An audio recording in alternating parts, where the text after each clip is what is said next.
This presentation on research methodologies is for master's students in the Institute for Cultural Practices. It will help you prepare for your dissertation research. I'm going to discuss why research methodologies are important, talk a bit about data sources and practice research, and outline the main differences between qualitative and quantitative methods.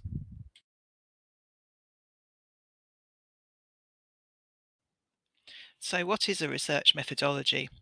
As it says here, your methodology is a statement which describes the philosophical underpinning of your chosen research methods. It will discuss what kind of methods you've chosen and why.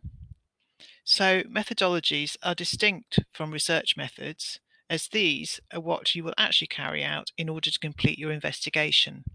Research methods help you to collect data.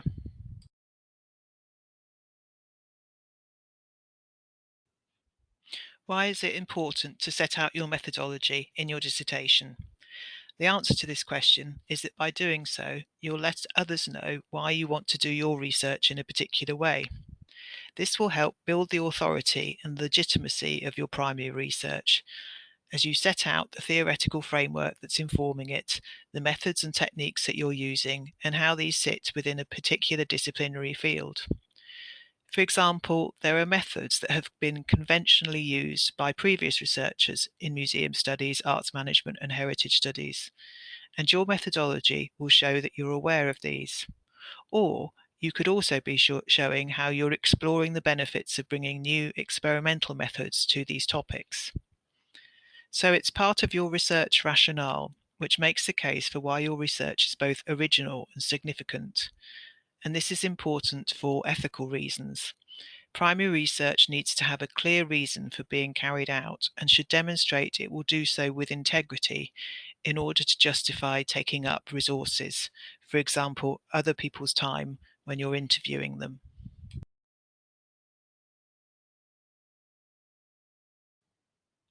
So what about data and data sources? For your dissertation, you are likely to be developing and engaging with these two different types of sources. Primary data is gathered by the researcher themselves by undertaking different types of empirical research methods. Secondary data has already been gathered and put in the public domain by someone else. It may also include unpublished data sources, which you access through primary research, such as organisational reports and documents shared with you by research participants. Or it might be secondary data that you find as historical records or other archived materials. Most researchers use a combination of the two to some extent.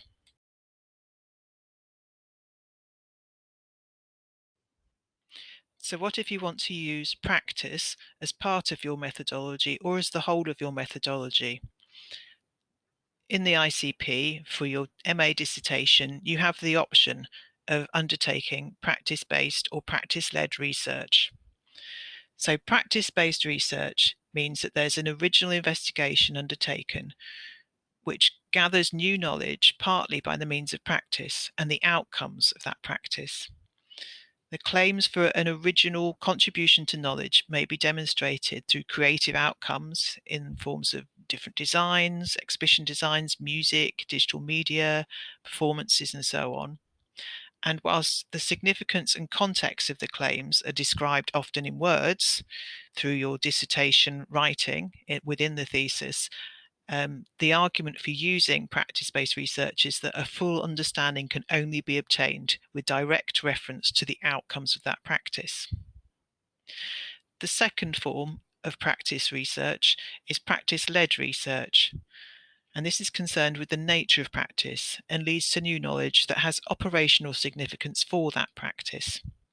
So the results of practice-led research may be fully described in text form without the inclusion of a particular creative work. The primary focus of the research is to advance knowledge about the practice itself or to advance knowledge within practice. And so practice is an integral part of this method, often within the general area of action research. To show that there is often a blurry line between these two different types of research, we sometimes just call it practice research rather than practice-based or practice-led.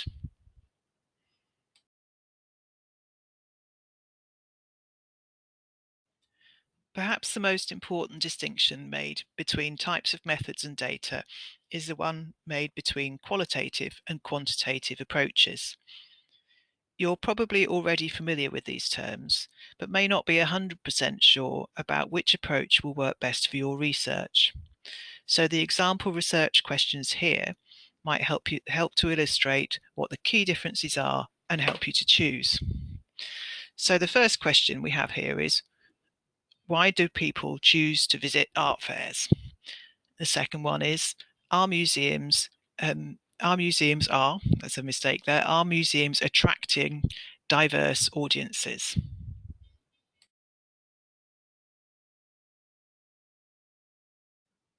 Exploring how you might tackle these different forms of questions will help decide whether a qualitative or quantitative approach is best. So the first question here is a why question. To answer this question, you'll need to talk to people to be able to interpret their motivations for their behaviour. Counting the number of people who come to an art fair will not tell you why they choose to come. The second question, are museums attracting diverse audiences, asks a what and whether question. You need to have data which tell you who is going to museums and how they fit into pre-existing definitions and categories, such as demographics of potential visitors. So whilst the first question suggests that a qualitative approach might be best, the second requires more of a quantitative approach in order to produce the right kind of data to answer the question.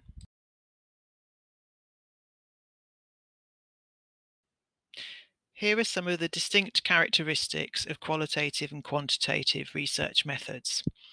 So on the left we have qualitative, and here you can see that there is a tendency towards asking broad, open-ended questions, that data can be collected through observation, through talking to people, by undertaking text and image analysis. And the focus of questions tend to be about experience, opinions, feelings, and different kinds of knowledge. Analysis is looking for patterns, so themes emerging from field notes or from the interviews. And often the qualitative data is represented also in a qualitative fashion, so as quotes, narratives, and explanations. And the way that you can understand the findings of qualitative research mean that you can explore experience, views, opinions, and meanings. And so on. So the qualities of ontology, the qualities of people's experience. Quantitative research methods, in contrast, ask quite specific and closed questions in order to target and collect data that is explicitly about measuring things. So measuring reality, measuring the empirical realities of people's lives. And quantitative research is focused on measurement and being able to standardize and compare different types of measures in order to be able to generalize from particular types of data collection. And the data that's collected often forms statistics. So analysis might be through statistical analysis in order to test particular hypotheses. So you may want to set up a particular relationship, a hypothetical relationship, that you then collect data in order to test whether or not that hypothesis is true. And findings are often presented in ways that can show data visually through graphs and through tables, and of course the data is very often numbers.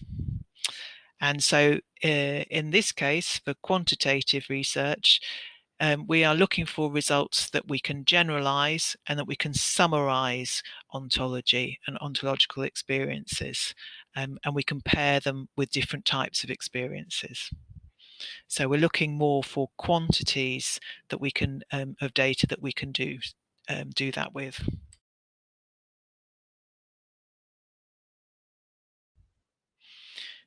On this slide, you can see how there are the types of data relating to qualitative and quantitative research. So on the left-hand side, different types of text, and also audio, video recordings, and visual documents, and then on the right-hand side, the numbers.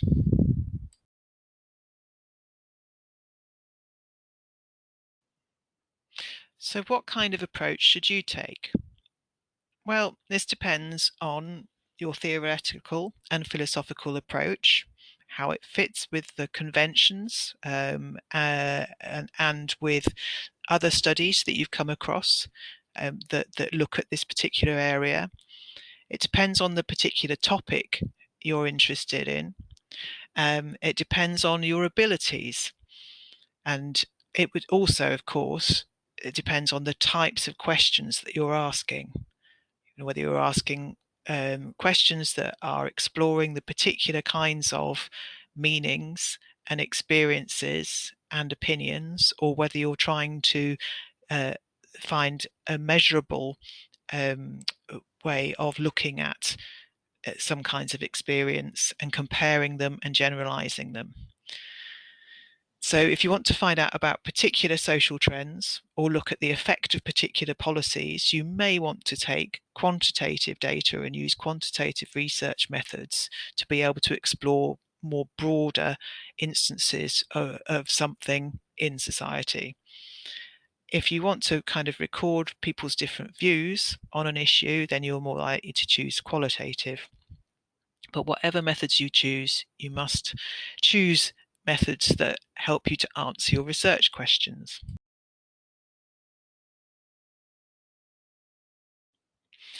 As we've already discussed, different approaches produce different types of data. Thinking about how you're going to analyse and organise your data will also help you think through what kinds of methodological approaches you would like to and are able to undertake. This will often depend on resource, and the main resource for research projects like dissertations is time. But you can also need to factor in undertaking extensive training for data collection and for analysis. So thinking about how you're going to analyze your data, you're first of all going to need to organize your data. So, for example, if you've been undertaking interviews, you may want to transcribe the interviews into text, into written text, and this may take an awful lot of time, although this is also getting easier because there are various types of transcription software, and we can talk about those in later sessions. But if you are undertaking some quantitative data, then you may need to work on your data set. You may need to be able to have a spreadsheet that has your data and to check that it's all clean. So first of all, you're organizing your data. And then you're also thinking about what your thematic framework is. What framing are you going to place over your data in order to be able to undertake analysis? And this is going to be informed by your reading. It's going to be informed by what particular concepts and issues and debates are relevant to your research questions. And yeah, it should always be related to your research questions in different ways. And these two distinctions here on this slide, the idea of inductive or deductive research, are quite important as well for thinking about what kinds of approach you take to your methodology. So explanatory or inductive research is guided by the research questions. So that's a frame that is very definitely developed and put over the kind of research methods that you put together in order to collect certain types of data. Whereas exploratory or deductive research is guided by the data. So in this case, you may have a more open approach to developing data, maybe qualitative data, and in this case, you are supporting the emergence of particular new knowledge, key themes that are coming out from the data itself. So in order to be able to get to either inductive analysis or deductive analysis, you need a framework. And for qualitative data, that might be a coding plan. So you might be choosing which particular keywords or themes or concepts or issues you're going to be looking for in the data. And you might start to build on that by undertaking analysis and adding to the different codes which are important then to look back over, say, your interviews, your interview transcripts, and to kind of see how those are being repeated or how they're different for different types of interviewees. If you're undertaking statistical work, then you would need some kind of analysis plan for quantitative data. And this, again, will very much depend on your own level of skill and the time you have available, and the interest you have in undertaking statistical analysis. So you can go from quite simple descriptive statistics where you are allowing the data to describe what's happening by looking at frequencies and so on, or you could be taking it much further and undertaking different types of statistical analysis, like logical regression analysis and other things. And in order to undertake these, you will need to have training, which is available through the university, but it's an undertaking and it does take time. And so for either qualitative or quantitative research and analysis, you are going to be doing a level of interpretation where you are listening to what the data is telling you, and then you are relating this back to your literature review within your dissertation.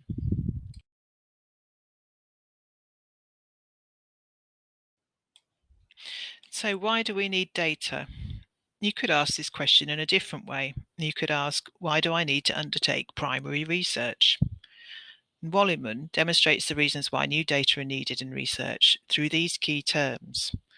So here we have the idea that if we have just theoretical research, this could be a set of what might seem to be abstract statements that make claims about the world and how it works. And research problems are normally stated in the first instance as at a theoretical level. So at that moment, we don't know whether these statements have any kind of purchase and how they are relevant to the real world, whether or not they are true or provable or evidenced in any way. Then we have the idea of concepts, and these are the building blocks of theory, which are usually also quite abstract and cannot be directly measured. So we need some kind of indicator, and indicators are phenomena which point to the existence that some kinds of concepts help us to describe social life. And then we have this idea of variables, and these are the aspects of indicators that can be measured. The final term here on this slide is the idea of values, and these are where there are actual units of measurement there's the measurement of variables which comprise the indicators, and these are data in their most concrete form.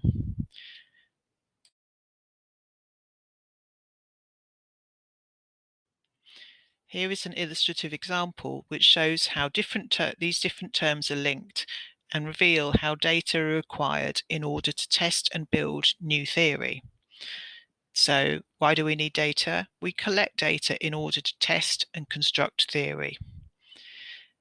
The example relates to research which is considering what the causes are for poor health and positing the theory that poverty leads to poor health. So the key concepts in this theory are poverty and poor health. The indicators of poverty are low income, poor living conditions, restricted diet, and so on. And obviously we might also set out the indicators for poor health. And then there are variables attached to measuring these indicators. So you might measure poor living conditions in relation to levels of overcrowding, infestations of vermin, levels of litter, poor sanitary facilities, and so on. And then you need to get your kind of ultimate data. So what are the values of these units of measurement? Well, the actual values would be for levels of overcrowding, numbers of people per room, floor areas of dwellings, and number of dwellings per hectare. It's a very built-up area, and so on.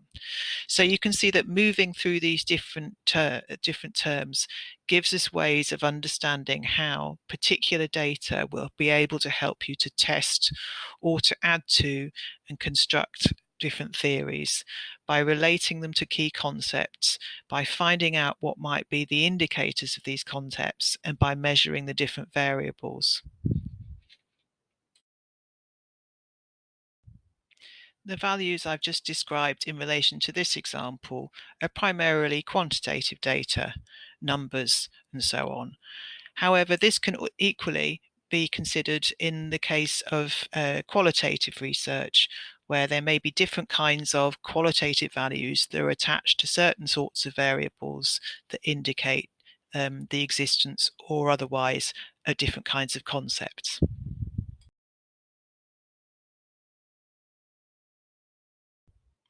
So once you've decided your research approach, identified your methods, undertaken primary research by collecting, organising and analysing your data, how are you going to present your results? Here are the ways in which you may report your data in your thesis. So if you're undertaking qualitative research, you may well include small or short quotations that are illustrative of different aspects of your findings, that open up the range of different issues, that illustrate the different kinds of views that you've encountered by talking to people in your research. You may then also describe the findings in terms of where, if you were undertaking ethnographic observation, you may be describing the kinds of behaviours that you've observed, or you might be describing the kinds of experiences that your interviewees have told you about. You might try to quantify these results to some degree, although be wary of overdoing this. Qualitative research is undertaken, as we've discussed, for good reason and doesn't really lend itself to quantification too much. But you may be able to draw some conclusions if the majority of your interviewees have certain kinds of experiences, or if you observe many of the same types of behaviour. And you can illustrate your findings also through things like flow diagrams. You can show that there have been a sequence of events. You can show how there are certain ways that there are cycles of decision making, for example, or you can kind of identify how different things fit together over time. Also, you can use diagrams for things like ethnographic observation of particular spaces, for visitor flows around a museum, for example, and other forms of the use of public space. For quantitative data, then you're much more likely to use graphs and tables, and this will depend on also what kinds of analyses you use, and how you need to present data in particular patterns and different ways. As I mentioned earlier, you might be using descriptive statistics, which are looking at the frequency of certain kinds of phenomena, or the percentage of people that you are that you're kind of studying that do certain things. You might be looking at certain kinds of averages.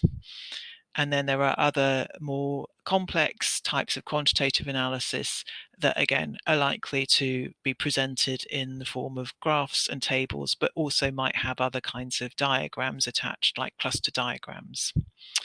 And of course, your research and your data may well be best sort of illustrated and reported through things like images, through digital or audio, video content, and also through documentations. And this will be particularly important in terms of practice as or led research, because both of these do involve different types of data alongside and as part of the practice.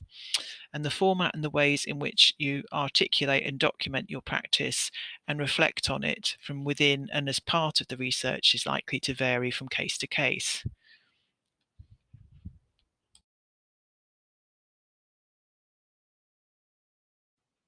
So, just to recap, Your research methodology is important because it explains what theoretical framework, what paradigm you are using, and what methods and techniques you are using in your research. Practice can be part of your methodology, and data definitely will be in some form. Whichever methods you choose, they must be tailored to answer your research questions. There's no point picking a method which isn't going to help you to collect data that helps you to answer your research unless it helps you to answer your research question.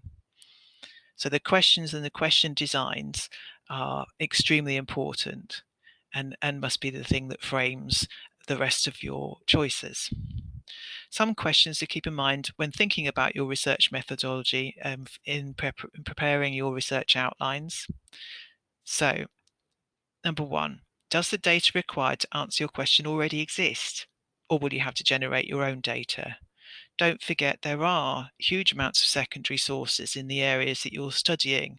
Have a look first to see what research has already been undertaken, what kinds of statistical data are out there. Don't try to reinvent the wheel. Don't undertake a survey. If somebody else has undertaken a survey that has questions in it that are very similar and they have more resource in order to reach more potential research participants. Number two, which methods best suit the questions and time you have available to do this study?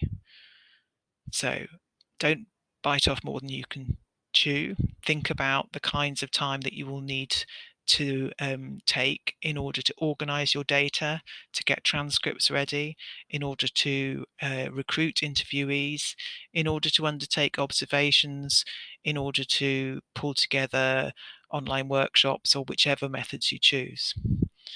You need to think about the practicalities involved, and this will also involve questions of ethics, and we'll come to those shortly when we talk in our dissertation workshops. But also questions about access. You know, how likely are you going to be able to have an interview with the director of museum if it's a very busy time or a particularly difficult time, as it is for many cultural professions at the moment?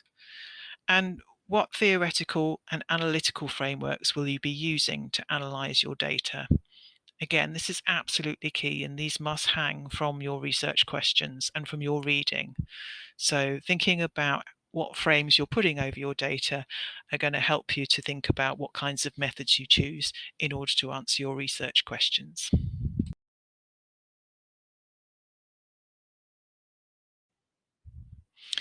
Here are some of the typical types of methods and epistemologies that MA students have undertaken when doing their dissertation research with the ICP. As you can see here, there are quite most of these methods are primarily qualitative in approach. Some use secondary sources like archives, but then there's also qualitative approaches like expert interviews, interviews with other people, focus groups, observations, the development of case studies, and then also, and particularly at this time during the pandemic, undertaking online, remote, and digital methods in order to generate data about your particular research questions will be a priority. And all of these different kinds of methods we'll be talking about in different ways, and there are resources for research training that you'll find on Blackboard and that we'll be discussing in various workshops and in supervisions. So we'll point to the resources where they're held online, and you'll be able to read more about this on the dissertation Blackboard site, as well as the ICP research training and professional practice Blackboard site. And you can ask members of staff and follow these up with them if you can't find the resources that you need to learn about these methods. Good luck with your dissertation methodologies. Design something that is achievable. Don't forget that other people have also undertaken research before, so have a look at old dissertations, and keep focusing on your research questions and the amount of capacity and time that you have in order to plan a really good methodology.